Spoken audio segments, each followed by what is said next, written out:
Behind me is the current generation Nissan Navara as we know and love it. And in 2026, we are expecting a whole new generation to arrive. So here are 3 things we hope they keep and 3 things we hope they improve or replace when the new generation does indeed arrive. The first thing they should absolutely keep are these Warrior variants, done by Premcar here in Australia. They drive so nicely and they're so capable off-road.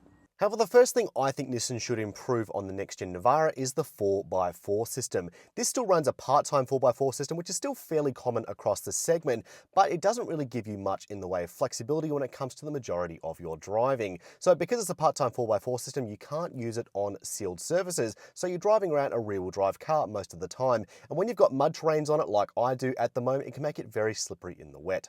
The next thing I hope Nissan keeps is the coil-sprung rear suspension setup. Look, Nissan's had to have a few goes to get this just right, but I think it's actually really quite comfortable for its class. In saying that, one thing Nissan does need to improve on the next Navara is the towing ability. That suspension can be a little bit wayward when it's got heaps of weight on the rear, and also things like drum brakes and a bit of a weak engine make this a little bit of a less than ideal vehicle when it comes to towing serious weight. And look, finally, this one might be a little bit silly, and this one technically doesn't have it, but I love the little window they put on the back of most Navaras. I think it's really great for dog owners in particular. Just having a little bit of fresh air out the rear window, it's pretty cool to me.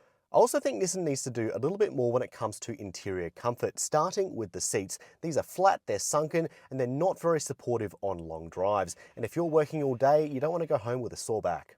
So that's what's on my wish list for the next generation Navara. What's on yours? Let me know in the comments down below.